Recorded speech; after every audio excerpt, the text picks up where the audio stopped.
തിരുവനന്തപുരം മുതലപ്പുഴയിൽ വീണ്ടും അപകടം എന്ന ഏറ്റവും പുതിയൊരു വാർത്ത വരുന്നു. ആ വാർത്തയിലേക്കാണ് ആദ്യം. അഴിമുഖത്ത് വള്ളം തലകീഴായി മറിഞ്ഞു. 3 പേരാണ് വള്ളത്തിലുണ്ടായിരുന്നത്. MG പ്രതീഷ് വിശദാംശങ്ങളുമായി. പ്രതീഷ്, വീണ്ടും മുതലപ്പുഴയിൽ ഒരു അപകടം. വള്ളത്തിലുണ്ടായിരുന്നവരെ രക്ഷപ്പെടുത്തിയോ?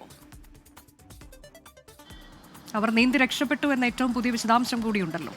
അനുജ, മുതലപ്പുഴയിൽ നിന്ന്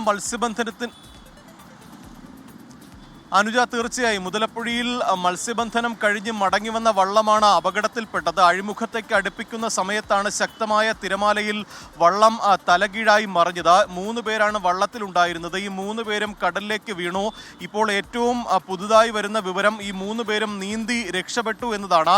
മറ്റ് മത്സ്യത്തൊഴിലാളികൾ ഉൾപ്പെടെ ആ സ്ഥലത്തുണ്ടായിരുന്നു. അവരുൾപ്പെടെ രക്ഷാപ്രവർത്തനത്തിൽ പങ്കാളികളായി. അവരുടെ സഹായത്തോടു കൂടിയാണ് ഈ തകർന്ന വള്ളം ഉൾപ്പെടെ കരയിലേക്ക് വലിച്ചു കയറ്റിയത്. ഈ ശക്തമായ തിരമാലയിൽപ്പെട്ടാണ് വള്ളം മറിഞ്ഞത്. ഈ വള്ളം മറിയുന്ന ദൃശ്യങ്ങൾ ഉൾപ്പെടെ ഇപ്പോൾ പുറത്ത് വന്നിട്ടുണ്ട്. വെട്ടുതുറ സ്വദേശിയുടെ ഉടമസ്ഥതയിലുള്ള വള്ളമാണ് അപകടത്തിൽപ്പെട്ടത്. തുടർന്ന് ഈ മറ്റ് മത്സ്യബന്ധന വള്ളങ്ങൾ സ്ഥലത്തെത്തിച്ച് റോപ്പ് കെട്ടി വലിച്ച് കരയ്ക്ക് കയറ്റാനുള്ള ശ്രമം ഒക്കെ തന്നെ ആദ്യഘട്ടത്തിൽ നടന്നിരുന്നു. പിന്നീട് ഈ മത്സ്യത്തൊഴിലാളികൾ തന്നെ ഈ 3 പേരും നീന്തി കരയ്ക്ക് കയറുകയായിരുന്നു. ശക്തമായ ഒരു തിരമാല ഇന്ന് അഴിമുഖത്തില്ലായിരുന്നു. അതാണ് ഈ അപകടത്തിന്റെ തീവ്രത കുറയ്ക്കാനായത് എന്നതാണ് മനസ്സിലാക്കാൻ കഴിയുന്ന കാര്യം. തുടർച്ചയായി മുതലപ്പുഴയിൽ അപകടങ്ങൾ ഉണ്ടാകുന്നുണ്ട്. 2 ആഴ്ച മുമ്പും സമാനമായ രീതിയിൽ മുതലപ്പുഴ അഴിമുഖത്ത് വള്ളം അപകടത്തിൽപ്പെടുന്ന സാഹചര്യം ഉണ്ടായിട്ടുണ്ട്. എന്തായാലും ആശ്വാസകരമായ കാര്യം, ഈ കടലിൽ വീണ 3 മത്സ്യത്തൊഴിലാളികളും നീന്തി കരയ്ക്ക് കയറി എന്നതാണ്.